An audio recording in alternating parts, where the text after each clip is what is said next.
Yo, what's up, guys? What is going on? Welcome back. Hope y'all are doing well. Bayern Munich versus Real Madrid, Champions League semifinal, first leg.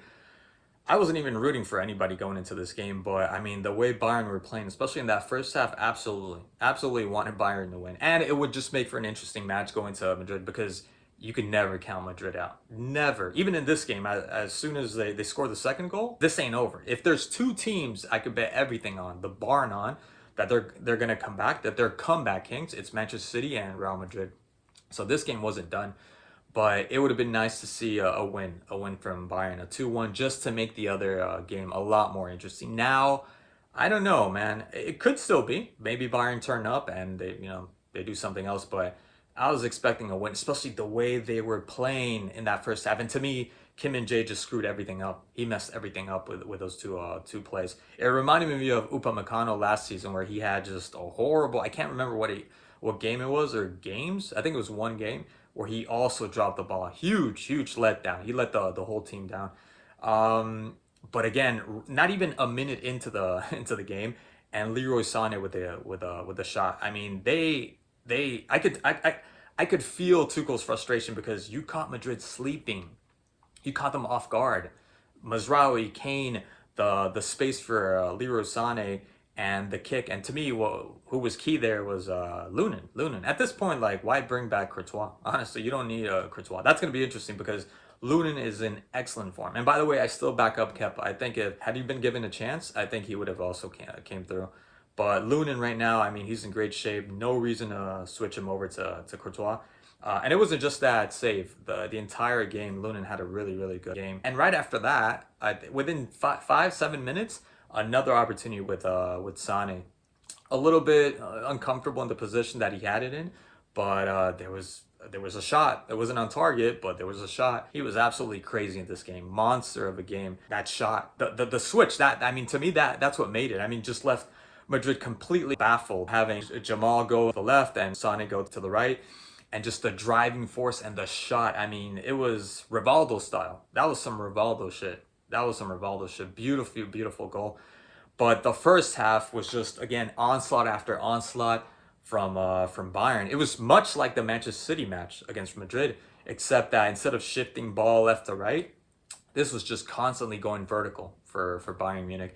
And there were hardly any counters. I can't remember a single counter in the first half from Madrid. I'm sure there was like one, but there were more counters in the City game than there were in this game, and that's why I was just baffled. Where the hell did that goal come from Vinicius and Kim and Jay? What a letdown! I don't know what he was thinking. To me, what I think he was thinking was that someone was going to cover his back. That's why he was so frustrated after they scored a goal. He was like, complaining. And I was looking at him like, what are you complaining about? Did you convey something? Was there a message that completely got lost? Nobody received that message. Limer, Dyer, and I think he was thinking one of these guys was going to replace him in the back or covering him.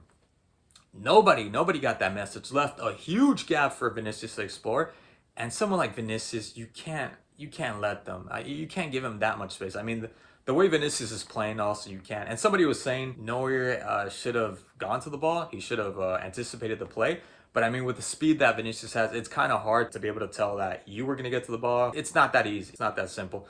But the definition from Vinicius was gold. I will say, though, in the beginning, it took him a while. There was that shot that was like, I don't know where the hell that was. There was the constant falling down, and absolutely, let me touch on the ref first. That was some primo refereeing from the French guy. I want to see more of this guy. I want to see more refs ref this way, because he just allowed so many plays that otherwise you would stop the game. That's why you only had, I think, 1 or 2, 3 minutes in the first half for stoppage time.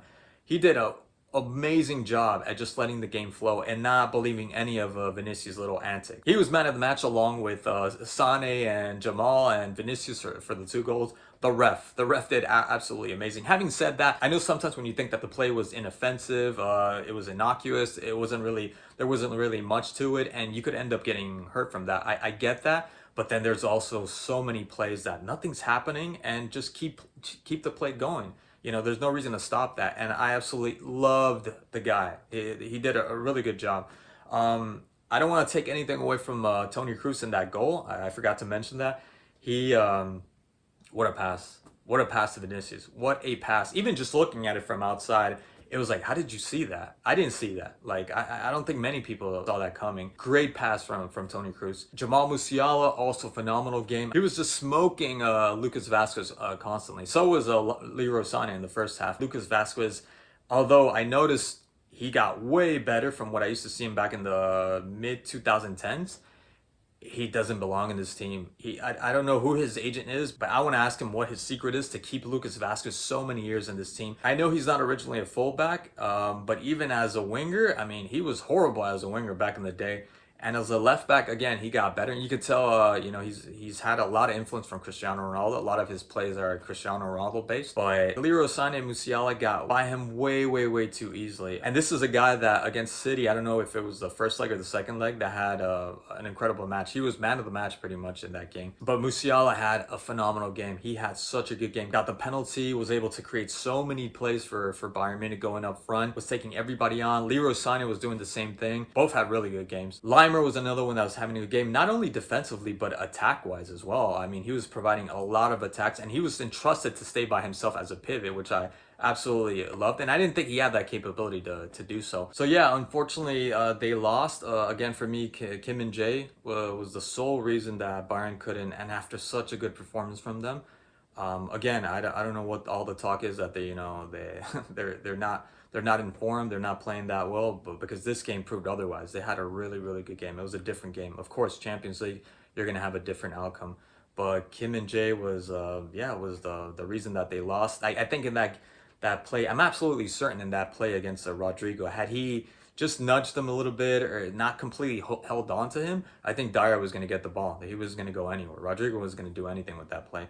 So he let Bayern down. But otherwise, great game. Looking forward, really, really looking forward now to the second leg. Because like I said, I really wasn't looking forward to this game because I thought Madrid were going to win this. Yes, being at home, but Bayern, this is one of their worst seasons that they've had in recent times, and I just thought Madrid were going to win this game. Not easily, but they were going to win this game at some point, and they almost did. They could have almost did, and they did make a hell of a comeback, that's for sure. So looking forward to the second leg. That should be interesting. Anyways, guys, thank you so much for watching as always, and I'll see you guys in the next video. Peace.